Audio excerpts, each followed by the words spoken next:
Good morning, everybody, and thank you for joining us today. Amazon's growth over the past 5 years has been astounding. Share prices have grown over 500% since May of 2014, and Amazon is now neck and neck with Apple as the world's most valuable public company in the world. Despite these tremendous gains for shareholders, the lack of attention and public disclosure to a number of broad ESG risks pose legitimate questions about the continued success and resiliency of the company. 1 year ago, at a gathering of members of the Interfaith Center on Corporate Responsibility, ICCR, a common refrain began to emerge. Every investor who had previously attempted to engage Amazon on ESG risk exposure was getting nowhere. The experiences of each investor were eerily similar. Stories of difficulty receiving responses from the company. When conversations were granted, they rarely progressed past a singular meeting, and the agendas for calls were dictated by the company, and Amazon representatives consistently refused to share any insights regarding its approach to risk management beyond what was already publicly stated on its website. In our view, Amazon had been avoiding constructive and substantive dialogue with its shareholders. In November, the Interfaith Center of Corporate Responsibility organized an investor sign-on letter to convey these frustrations to Amazon executives. The letter, signed by 114 global institutional investors representing $2.6 trillion in assets under management, highlighted the company's reluctance to authentically engage with shareholders and implored the company to participate in more meaningful engagement moving forward. In an attempt to highlight the significant gaps we perceived in Amazon's attention to operational risk exposure, ICCR members filed 10 shareholder proposals addressing some of our time's most pressing issues. This year's broad showing by investors demonstrates the clear material gaps in Amazon's various policies and disclosure, posing significant risk to long-term shareholder value. Following this Wednesday's annual meeting, ICCR members will continue to push Amazon to meaningfully address these operational risks. The goal for 2019 is to organize collective, ongoing dialogues with the company to stress the need for greater disclosure and engagement with shareholders. Thank you. Hey, thanks so much, Jared. And now we'll go to Shankar Narayan of ACLU Washington. Shankar, go ahead. Thank you. As noted, I'm with the ACLU, which includes our national organization and our affiliates in California, Massachusetts, and Washington State, and also on behalf of a broader coalition of organizations concerned with the impacts of face surveillance. And on Wednesday, I will present Resolution 6, which calls on Amazon's board of directors to stop sales of recognition to government entities at Amazon's shareholder meeting. The ACLU first sounded the alarm about recognition in late 2017. We and others warned that the technology was already being used by law enforcement to enable mass surveillance with no safeguards for civil liberties, and was being marketed to identify persons of interest and to incorporate into body cameras. Since that time, a unified chorus of impacted communities, civil rights organizations, tech industry experts, customers, academics, members of Congress, and even Amazon's own employees have warned about the dangers of government use of face surveillance. The ACLU and others tested recognition and showed it to be biased. It is less accurate for people of color and others. But even if perfectly accurate and unbiased, face surveillance fundamentally alters the balance of power between government and individuals, arming governments with unprecedented power to track, control, and harm people. We may leave our cell phones at home, but none of us can change our face print. Recognition would enable police to identify protesters, ICE to track down immigrants, and cities to routinely monitor the activities of their own residents, even providing dangerous and likely inaccurate information to police about a person's state of mind. And a long history of other surveillance technologies shows that face surveillance is certain to be disproportionately aimed at immigrants, religious minorities, people of color, activists, and other vulnerable communities. This is exactly why San Francisco has passed a ban, thanks to the good work of Matt Cagle of the ACLU of Northern California and many others. And other jurisdictions, including Washington State and Massachusetts, are considering moratoria on law enforcement use. In a meeting with Amazon leadership last December, many other community leaders from a diverse set of impacted communities expressed our concerns around recognition. Those leaders expressed that Amazon should not sell this technology to government, that it is so powerful that safeguards would be inadequate to protect communities. Despite this meeting and a groundswell of concern, Amazon has continued to market recognition without acknowledging its harms or accepting responsibility to mitigate them. Whatever the outcome of this vote, this issue will not go away. This technology is an unprecedented threat to all of our civil liberties and privacy. It does not belong in government hands. Amazon's continued indiscriminate sales of this technology will hurt its own brand and valuation, opening it up to actions from shareholders and from those harmed by the use of recognition. We believe it is time for Amazon to heed the groundswell of opposition to government sales of recognition for the sake of our democracy. Thank you. Thank you so much, Shankar. And now to discuss that proposal on the risks of sales of facial recognition software is Mary Beth Gallagher, Executive Director of the Tri-State Coalition for Responsible Investment. Mary Beth? Great, thanks, Suzanne, and good morning, everyone. My name is Mary Beth, and I'm speaking on behalf of the Sisters of St. Joseph of Brentwood and the other proponents of shareholder proposal number 6. This resolution asks Amazon to prohibit sales of its facial recognition technology, known as Recognition, to governments unless it can find that it does not interfere with civil rights and human rights. We encourage all investors to support this resolution on Wednesday, and also urge Amazon to take the steps necessary to stop selling recognition to the government until the proper guardrails, regulations, or controls are in place to ensure that this technology does not harm the civil rights and human rights of the communities at risk.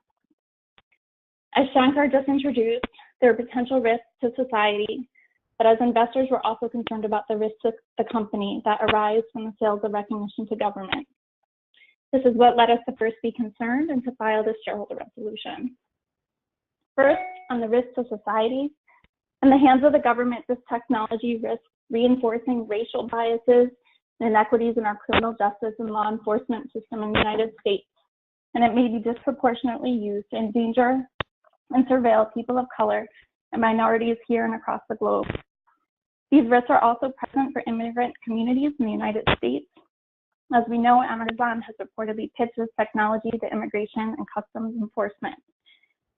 2 recent reports from the Georgetown Center on Privacy and Technology make it clear that this is not an imaginary future. It is already happening.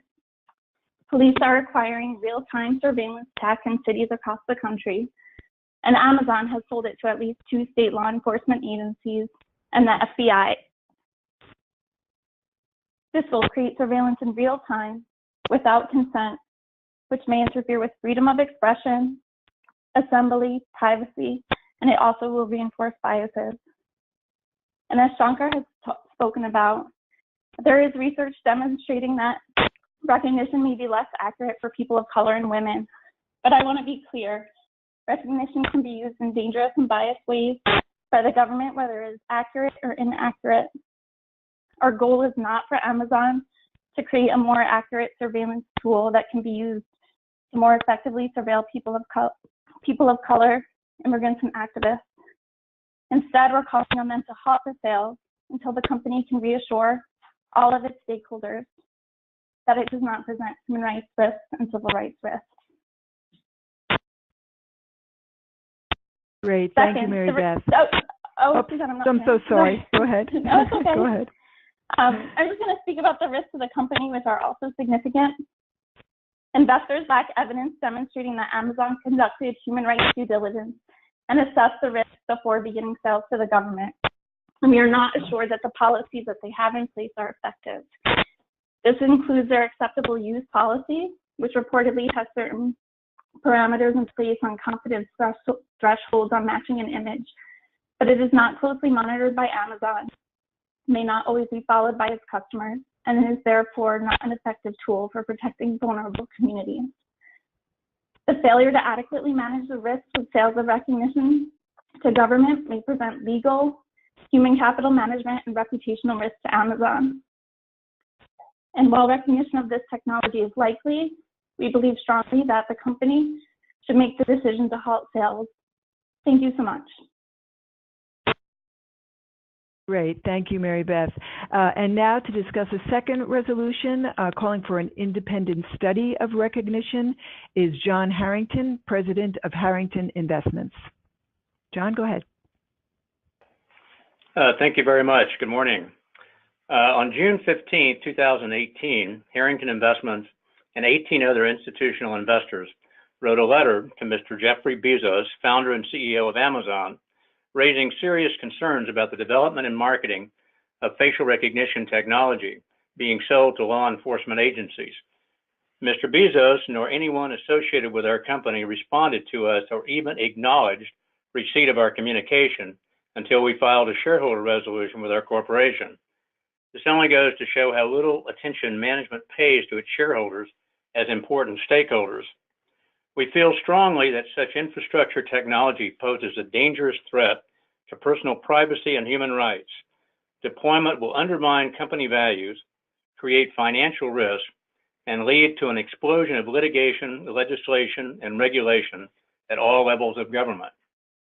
As important shareholders as owners of Amazon, we feel that our board of directors, as ultimate legally responsible fiduciaries, have not overseen an exhaustive and comprehensive study and analysis of this potentially dangerous surveillance technology to even determine if it should be released upon the public or if it may endanger privacy or civil rights, unfairly target or surveil people of color, immigrants, and activists in the United States, or to the extent which it may be marketed to authoritarian governments. We feel our board must exercise its fiduciary duty of care, which clearly includes thoroughly evaluating the impacts on Amazon, reputational risk, and shareholder value of any surveillance technology our company markets where serious danger to civil liberties exist. This technology, unleashed and available to government agencies, including authoritarian foreign governments, consolidated with existing personal information, including data, photographic and video identification, could maximize overall corporate control of our financial and retail future, but easily result in a storm of related litigation and regulation, leading to untold cost and risk to shareholders, customers, and other stakeholders. Facial recognition coupled with already existing personal information will encompass massive data on every human being. Every person will be tracked 24/7.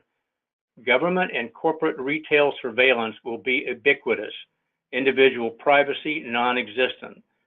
Cameras are everywhere, and once facial recognition coupled with personal data is institutionalized, it will be available to the highest bidder. Constant surveillance is the mother's milk of government authoritarianism. I'm pleased that both Proxy Advisory Services, Institutional Shareholder Services, ISS, and Glass Lewis support our shareholder resolution calling for our board of directors as fiduciaries to commission an independent study of recognition and report to shareholders no later than September 1st, 2019. I urgently request all Amazon shareholders and the public to support our resolution. Thank you very much. Thank you, John. And now to discuss a resolution requesting reporting on food waste is Rabbi Joshua Radnor, Director of Advocacy for J-Lens Network. Good morning, everybody. This is Josh Radnor from the J-Lens Investor Network on behalf of J-Lens and our partners at Mercy Investment Services, Clean Yield Asset Management, and First Affirmative. We're pleased to share with you information about proposal resolution number 4 on food waste. In brief, the resolution calls on Amazon to issue an annual report on the environmental and social impacts of food waste generated from the company's operations, given the significant impact that food waste has on societal risk from climate change and hunger. We believe firmly that an enhanced disclosure by Amazon of both its food waste footprint and its efforts to minimize the social and environmental consequences of food waste would enable shareholders to evaluate how the company is managing related financial, operational, regulatory, and societal risks. Such disclosures could also help Amazon identify cost savings opportunities, enhance its reputation, and at a minimum, compete effectively with its peers in demonstrating action on this critical social and environmental issue. We know from various studies that food waste constitutes 40% of all food produced in the US is wasted, and that causes devastating social and environmental consequences. Decomposing food in landfills generates 23% of all methane emissions in the United States, exacerbating climate change. Project Drawdown cites food waste reduction as the third most impactful tactic in reducing global greenhouse gas emissions. And from a social perspective, according to the UN Food and Agriculture Organization, ending food waste would preserve enough food to feed 2 billion people, more than twice the number of undernourished people in the world today. Beyond the social and environmental imperatives for addressing food waste, we believe this resolution is critical because it will drive important innovations at Amazon. Addressing food waste would create cost savings opportunities of untold amounts. We don't know how much Amazon actually is wasting because they haven't been willing to disclose that information. But we do know that in the US, food retailers account for $57 billion of losses from food waste. And as Amazon increases its market share in the food retail space, both from a retail and online perspective, we know that it's a significant component of that 57 billion. We've also seen how strategic partnerships between food retailers and food manufacturers to identify food waste in their supply chain and optimize ways to avoid that can lead to significant cost savings for companies. We've also seen most companies, most food retailers, both brick and mortar and online, taking significant steps to address their own food waste, whether it be Kroger, Walmart, Ahold USA, quite a few companies out there. Most of Amazon's competitors have taken steps to at least report on their food waste, if not take steps to reduce it considerably. This creates risk to Amazon, to its reputation by lagging behind its competitors. And we as shareholders want to see Amazon step up and join its competitors in seeing food waste as an opportunity for innovation and making dramatic improvements to the social and environmental impacts of food waste causes. Thank you. Thanks, Josh. I just want to remind any press who joined late to, if you have a question, you can go ahead and submit it in the question box on the right-hand side of your screen, and we can have them accumulate as we go along the webinar. We'll be taking them at the end. And now to present a resolution asking for a plan for climate change and reduce dependency on fossil fuels, we have Eliza Pan from Amazon Employees for Climate Justice. Eliza, go ahead. Hi, this is Eliza. Yes, as mentioned, I am a former employee at Amazon. As of last month, I worked at Amazon for 5.5 years, and I'm speaking on behalf of the employees who are filing this resolution. So we are requesting that Amazon's board prepare a plan, a climate plan that discusses how it's planning for disruptions caused by climate change and how Amazon is transitioning off of fossil fuels. This is driven by concerns in 3 major buckets that employees are seeing: business and operational risk, reputation and retention risk, and regulatory and investor risk. Firstly, employees are already seeing business and operation risk in everyday work. Extreme weather disrupts our operations on an increasingly regular basis. Extreme heat or cold grounds prime airplanes.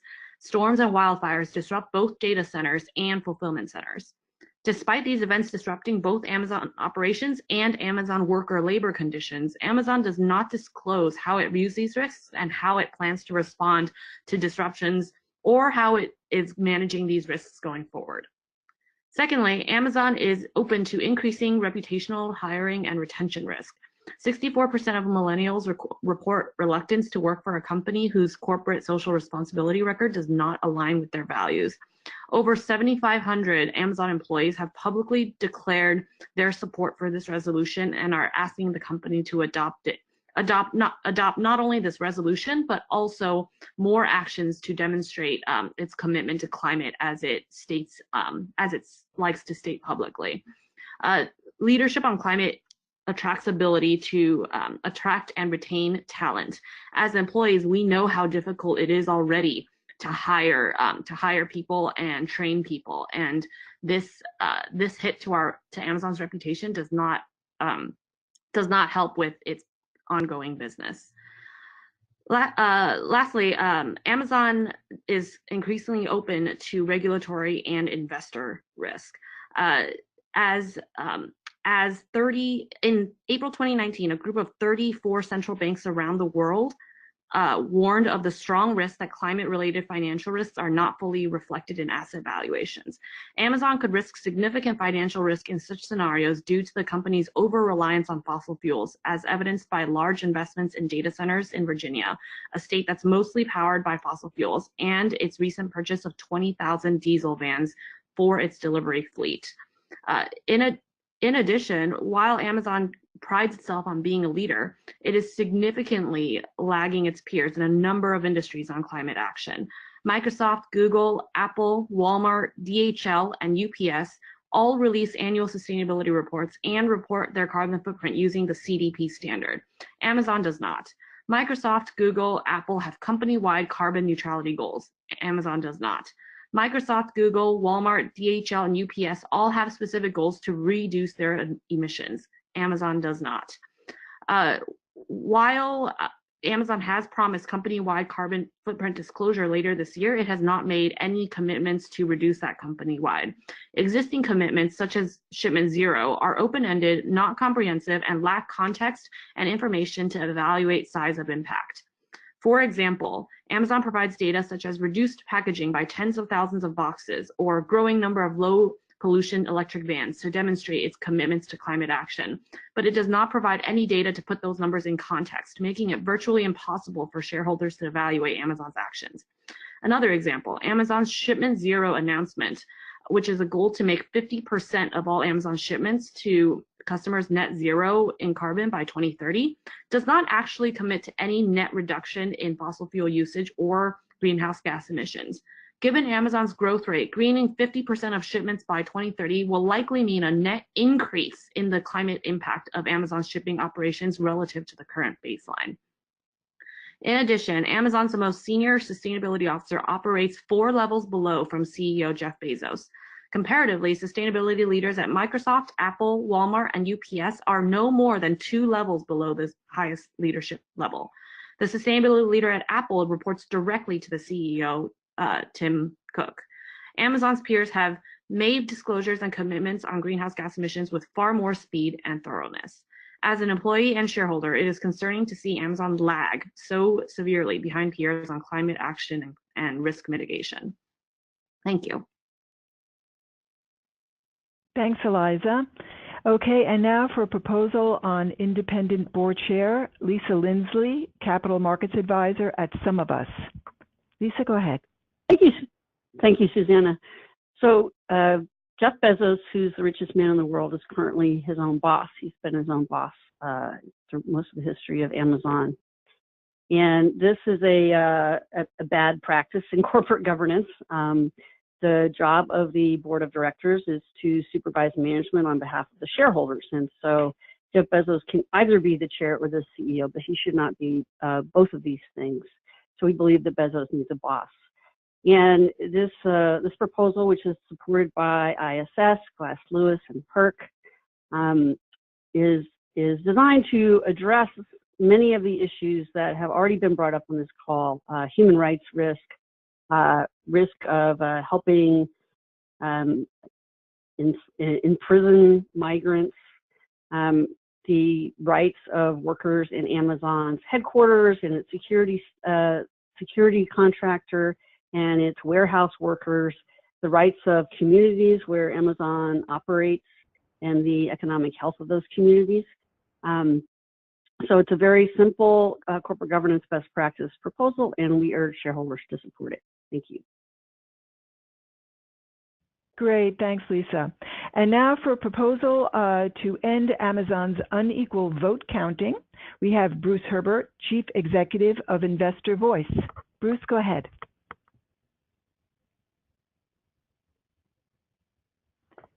Bruce, check that you're not on mute.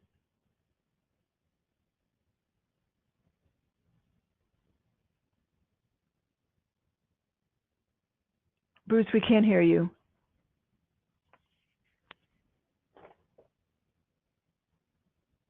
Okay, I think what we'll do is we'll come back to Bruce once we get his audio sorted. Let's move on. Julie, if you can switch the slide, we're going to move on to the resolution link executive pay to inclusion and other ESG issues. The proponent is Zevin Asset Management, and we have Pat Domeno, who's the Director of Socially Responsible Investment. Go ahead, Pat.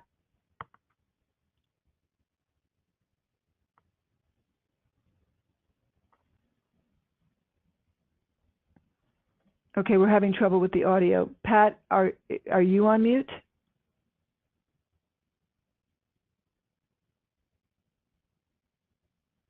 Hello, can you hear me?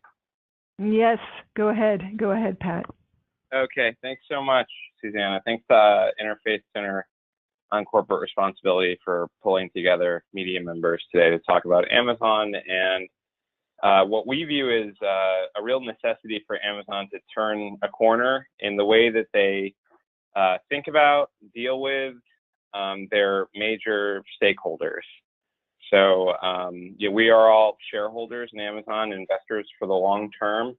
And it's not controversial to say that Amazon, in order to keep paying its investors into the future, to keep consummating the corporate projects it wants to do, in order to keep the extraordinary level of good faith that Amazon has received from Wall Street, essentially, from the investor community over the last several years, where it basically has had a blank check, it needs to develop and protect its relationships with its customers, with communities surrounding its distribution centers and its other operations, and with the workers who in Amazon HQs and in distribution centers and deep into the manufacturing supply chain make Amazon's business model possible. And just, over the past several years, we've been waiting for more action from Amazon to demonstrate that it knows the amazing magnitude of the impact that its business model has on communities, customers, and workers, that it understands that it simply, it can't just simply externalize those costs away from its business onto communities, workers, and customers, that it has to work in good faith to minimize those impacts and to develop credible strategies for reducing risk in the long term. That's increasingly where investors are focused, because we want to make sure that our interest in Amazon and the performance of the company right now isn't just some kind of sugar high, but the company can turn a corner into the long run. So what a lot of companies have done across the board, big, responsible, successful companies have done to credibly manage their major sustainability impacts. That's stuff like worker rights and impacts on customers, antitrust issues, environmental impacts. They've developed, as a lot of my colleagues have said, sustainability reporting initiatives, also credible policies on reducing and cataloging their carbon emissions and their impacts on workers. And they develop management systems to those ends. And what we are looking for in our proposal number 14 by Zevin Asset Management is trying to get Amazon to really improve its approach to sustainability risk by doing a simple thing, and that's putting its money where its mouth is. Over the last several years, Amazon has haltingly, and I think with some hesitancy, rolled out some sustainability initiatives. There's some feedback, or someone's not on mute. Yep. There's some noise on the line. If everybody could put themselves on mute, please. So, but from the investor perspective, me sitting here on the outside of the company as an investor, an analyst of environmental, social, and human capital risk facing Amazon, it's really difficult for me to distinguish those initiatives announced by the company from greenwashing. It's unclear when Amazon rolls out an initiative what the goals are long term, what the accountability for those goals are. and how it's going to deliver performance and basically remind itself to succeed on the standards that it's laying out for itself. So peers of Amazon, such as IBM, Microsoft, Intel. Beyond the technology sector, you have names such as PepsiCo, have demonstrated commitment, senior ownership of sustainability goals, and accountability by tying a portion of their sustainability goals to senior executive compensation.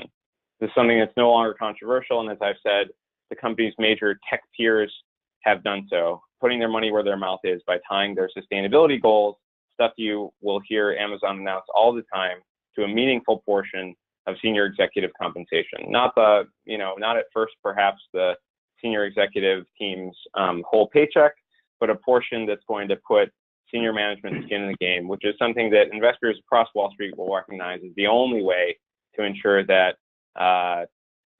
the C-suite folks are rowing in the same direction as investors will want them to. So it's going to drive performance in the future, not only from a financial perspective, but on the key sustainability issues that Amazon has to get its arms around if its performance is going to be sustainable into the long term. And I'll just end with kind of an image I think that's important for understanding Amazon. Amazon is really, like I say, kind of been running on, if you want to think of it like a rocket ship, it's been running off that first like really strong phase that's going to get it out of the atmosphere. And now we're trying to figure out if Amazon as a going concern has the strategy, the firepower, the next set of rocket boosters to get it to wherever it wants to go. I guess low Earth orbit, if you ask Jeff Bezos. And it's about, for a technology company founded in the 90s, but a whole new business model and platform. It's at a level of maturity where new things are being asked of it, where its workers, its communities, its investors, its customers are asking it not to simply offload and externalize really important impacts on their communities, but to somehow develop a strategy for managing them. You can think of it, and so if it sounds like we're asking Amazon to do things that sound like corporate responsibility, to sound like being a civic actor with a view toward the long term, I think that's right. And it's something that gets asked of technology companies that get founded on new platforms when they reach this point in their maturity. We're 20 years out from, I guess, the founding. And you had in the early 2000s,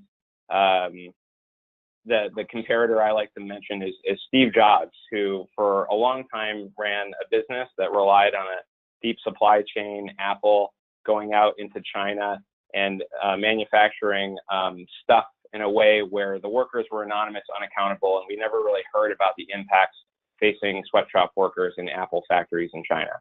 And after a lot of reporting and a great deal of controversy regarding labor standards in the Apple supply chain for stuff that became Apple products, Steve Jobs, around, I guess, the middle of last decade, had to go to China. It was kind of unheard of. He had to go and walk around the factories that make his stuff for that company.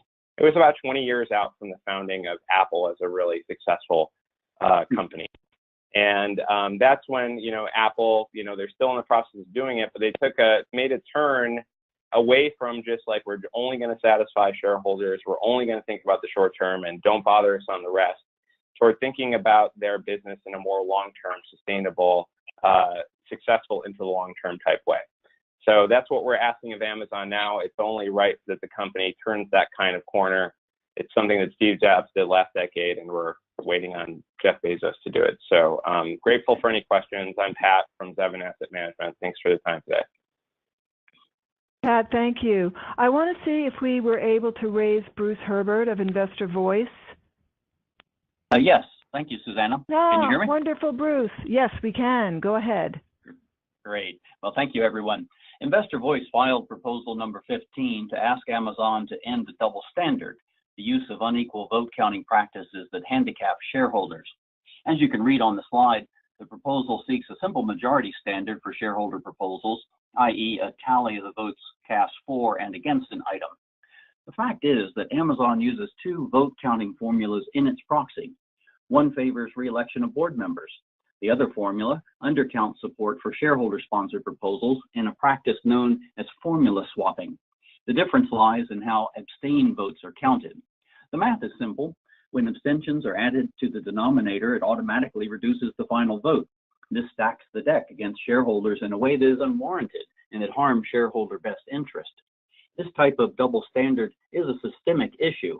We have identified more than 100 votes in recent years that were winning majority votes when counted via a simple majority, but were made to fail when management used formula swapping to reduce the tally on shareholder items. In a striking example at one company, a winning 56.2% simple majority vote on disclosure of political spending was transformed into a 34.2% failing vote, 22 points lower, because the company employed formula swapping to count abstentions against the shareholder proposal. That's how it works. Companies choose the formula that suits their ends and can count differently on different categories of vote, as Amazon does on shareholder items versus the board election. To create useful context for this discussion, Amazon's high-tech peers Facebook, Apple, and Microsoft all count shareholder votes using a fair, simple majority standard. The Council of Institutional Investors, CII, in its policy 3.7, declares that abstentions should be counted only for purposes of a quorum. Institutional Shareholder Services, ISS, has written on numerous occasions that, quote, ISS believes that a simple majority of voting shares should be all that is necessary to effect change regarding a company and its governance provisions. A simple majority formula is also mandated by the U.S. Securities and Exchange Commission, the SEC, for use in determining whether a proposal qualifies for resubmission. Now, in addition, Amazon's policies curtail investor choice. Here's how. With a simple majority standard, investors have 4 possible choices when it comes to casting their ballot on a shareholder proposal. They can vote for, against, abstain, or leave blank. With a simple majority standard, each of the first 3 options creates a unique and different outcome, ignoring the board's recommendation, following it, or remaining neutral, respectively. Together, these 3 form a nuanced, meaningful, and distinct set of tools for sending a message and signaling investor intent. However, when Amazon engages in formula swapping to count abstentions as if against shareholder proposals, an abstain vote can no longer be used to send a message. This diminishes the range of investor choice and further tilts voting in management's favor, all of which can happen without shareholders being aware that votes are being co-opted in this way. In conclusion, it is readily apparent, but not widely known, that Amazon employs a double standard to stack the voting deck against shareholders. This makes it significantly more difficult for shareholder proposals to succeed, as illustrated in the earlier example. There is no reasonable justification for giving management this unwarranted power to sideline shareholder concerns and to handicap shareholder interests. Therefore, we encourage support for proposal number 15. Thank you. Great, Bruce. Thank you so much. And then the last proposal that will be presented is a proposal on efforts to address hate speech. So we have Laura Campos, Director of Corporate and Political Accountability from the Nathan Cummings Foundation. Laura, go ahead. Great, thank you. Good afternoon. So as a long-term Amazon shareholder and a funder concerned with racial and economic justice, the Nathan Cummings Foundation believes that Amazon should report on its efforts to address hate speech and the sale of offensive products across its various businesses.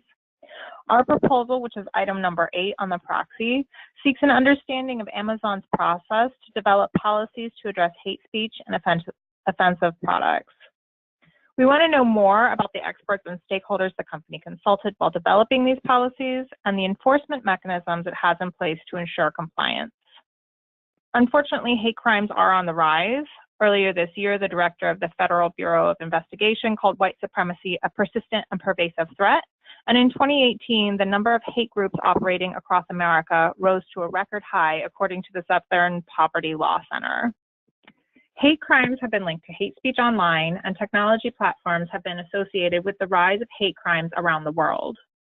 Perpetrators of violent racist acts were active online in advance of the Charleston church shooting, the Pittsburgh synagogue shooting, the New Zealand mosque shooting, and the bombings in Sri Lanka. Technology companies like Amazon are quickly becoming responsible for policing hate speech on their platforms.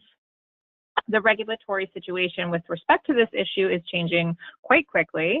In the European Union, tech companies are expected to review and remove content flagged as hate speech within 24 hours. Another example would be Australia, which recently enacted laws that criminalize abhorrent violent material on social media platforms, and companies can be fined for failing to expeditiously comply with this directive. In the United States, regulations don't yet exist. However, congressional hearings have focused on the responsibilities of the tech sector to address hate speech. As long-term shareholders, we are concerned that if Amazon does not effectively address hate speech, it could lose its license to operate and face significant fines or restrictions in certain regions of the world, particularly as Amazon's policies appear to be applied inconsistently.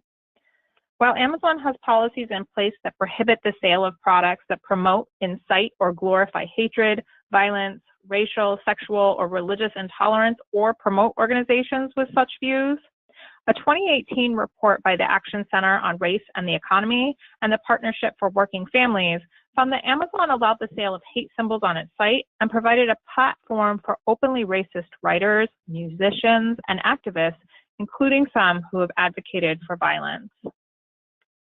In response to this report, Amazon did remove some problematic products. However, as the Action Center on Race and the Economy report notes, Amazon has tended to be reactive rather than proactive in response to the use of its platforms by peddlers of hate. For a company of this size and sophistication, reacting haphazardly to reports of problematic products linked to hate speech or hate groups is simply not good enough. If the company does not effectively address the continued use of its platform for hate speech, it risks losing diverse communities as consumers, employees, and stakeholders that are supportive. And that can be pretty detrimental to long-term profits. If you look at just one instance, according to Nielsen, African Americans spend about $1.2 trillion annually, and in some cases make up more than 50% of overall spending in key product categories. This key demographic increasingly demands that brands and marketers speak to them in ways that resonate both culturally and experientially. So clearly carrying products that display well-known symbols of hate, even inadvertently, could be very costly for Amazon. Amazon needs to be managing these risks, and shareholders deserve to know more about how they're doing it. Thank you. Super, thanks, Laura. And that ends the presentations by our shareholder proponents. I don't have any questions from reporters in the question box. I will give it just a second to see if anybody wants to put a question in there. But in the meantime, I want to remind everybody that the Amazon shareholder meeting is on Wednesday, this Wednesday, the 22nd at 9 a.m. Eastern, 12 noon Pacific. I'm sorry, 12 noon Eastern, 9 a.m. Pacific. And if there are any questions, please, you can send them to me directly. I'll make sure that they get to the right people. We want to thank you for joining today's call. And you will expect an email from me, I don't know, in an hour, maybe an hour and a half, with the link to the recording as well as this slide deck. Okay, so please be in touch if there are any further questions, and we hope this was helpful. Oh, I have a question. Okay, from Irina Ivanova from CBSNews.com. Do we know how soon after the meeting the results of the vote will be made public? I am going to open that up to anybody on the call who might know that. I think it varies by company. Yeah. Bruce Herbert here. The company has to report within 4 business days to the SEC, and that's under Form 8K. Sometimes, though, the companies do report more promptly. At the annual meeting, they have available what's called a preliminary outcome. Often they don't announce the precise figures. They just say, you know, thumbs up, thumbs down, passed or failed. And so we'll be having our ears open for how Amazon handles it this year. Great, thanks, Bruce. I am not seeing any other questions. So again, if you did put a question in here and I'm unable to see it for whatever reason, just go ahead and email it to me.